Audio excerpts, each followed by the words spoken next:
With a wealth of scientific knowledge in our own backyard, the New Jersey Association for Biomedical Research has tapped into this invaluable resource to create the Science and Discovery Series, which profiles outstanding scientists and careers in bioscience. In this edition, we showcase Dr. Richard Robertson, Senior Vice President of Preclinical and Pharmaceutical Development. Several years ago, Dr. Robertson was a part of the team at Merck that developed ivermectin, a drug which the New York Times considers one of the greatest medical triumphs of the century. We are pleased to share his thoughts and insights on careers in bioscience, monumental discoveries, and science education. Was there one person or teacher who has had a significant influence on you? The teacher who challenged me most was the most influential in my decision to go into the sciences. Dr. Charles Jumper, Charlie, was a physical chemistry teacher, and he led me through the rigors of this discipline and helped me to understand reaction kinetics and opened the door to the biosciences eventually and enzymology, which was an emerging science at that time. How did you become interested in science? Was there a specific event that was the deciding factor in your choosing to go into scientific research? Like many in my generation, my interest in science was launched along with the Russian satellite, Sputnik. There was a nationwide drive to improve the quality of science and mathematics curricula in secondary schools. I started being interested in chemistry in the secondary schools, and as I went into the post-graduate education, biochemistry soon lured me away from chemistry. Do you think there is one element of high school science education that is most important? If so, what are its real-life implications? I think the most important thing that you can learn in an education is how to learn. That is, how to learn new things, how to absorb information and process it. Understanding the application of the scientific method to problem solving is critical. It has to be applied to real-world questions, and it requires sufficient rigor and understanding of the science involved to frame the hypothesis, to design experiments, execute the experiments, and understand the data. What do you think science teachers can do to encourage students to pursue careers in biosciences? As in any career, challenging the students to continuously strive for excellence. A passion for understanding the world around them is essential. From an industry standpoint, do you have any suggestions for science teachers to help prepare students to meet the challenges of the ever-changing and complex world of science? Provide a context for the science that's studied in school. Employ as much problem solving in the curriculum as possible. Conduct either hands-on experiments or virtual experiments to understand the scientific approach, how data is generated, and how that data is then used to generate additional hypotheses. The students have to apply the information they've studied. It has to become real to them. What do you think is the most important quality a scientist must possess to be successful? Any particular advice for students who are considering a career in the biosciences? Curiosity. The most important characteristic is wanting to know why. A desire to understand the concepts learned and apply them in unique situations. It's impossible to be successful in the biosciences, however, without a firm foundation in mathematics, physics, and chemistry. Students today are remarkably adept, far more so than I am, at understanding where to find information and how to transfer it for their own uses.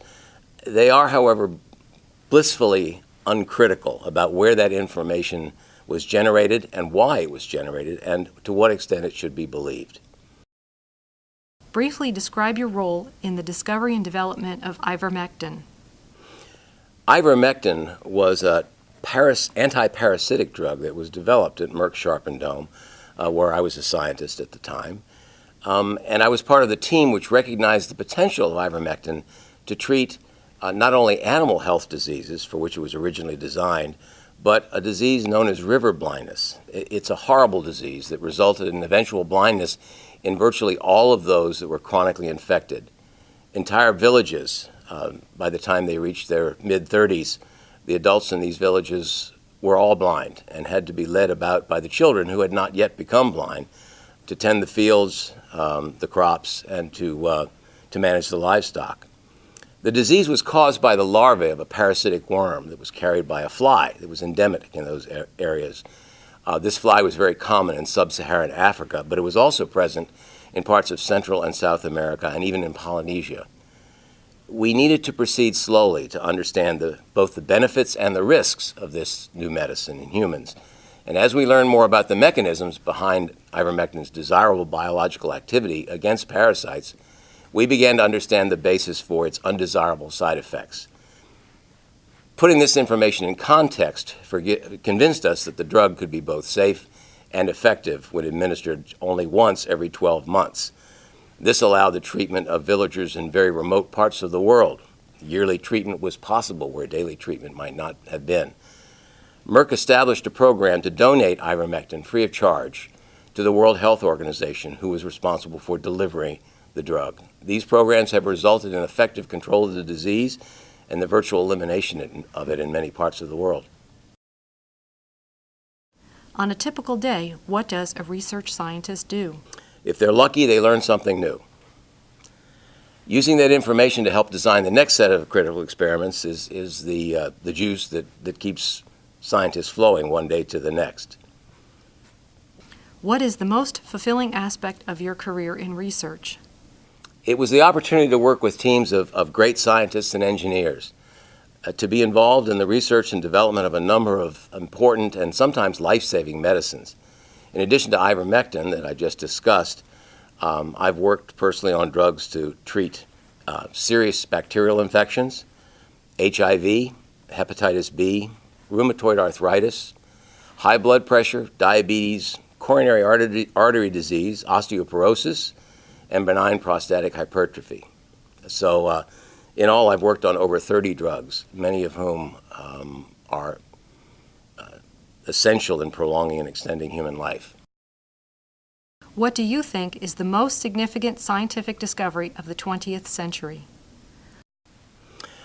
I think the most significant discovery is the explosion of information technology. The semiconductor was the beginning of it all, but we've gone far beyond that. The ability to assimilate, manage, and deal with huge volumes of information efficiently and effectively has opened up unimagined vistas in all areas of research.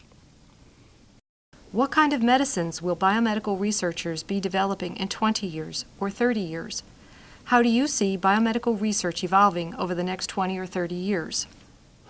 Well, I think that much of the low-hanging fruit when it comes to disease targets has in fact been harvested, and we can see that in the prolongation of human life and the improvement in the quality of life as people get older in particular.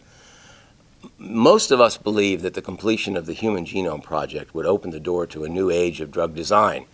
The reality has been a bit different. In areas such as cancer, we're beginning to understand that the complexities of normal and abnormal cell function make simplistic single-target approaches to disease modification ineffective. So in the future, biological research is going to turn into a systems-based approach. We need to understand the individual cellular regulation pathways, how these pathways interact with their environment, and this approach will accelerate the introduction of true targeted medicines aimed at specific patients. If we knew the patients that would benefit most from new medicines, then we'd also understand what degree of risks would be balanced against the benefits in those patients. The benefit-risk ratio is what's critical in the design of effective and especially safe medicines moving forward.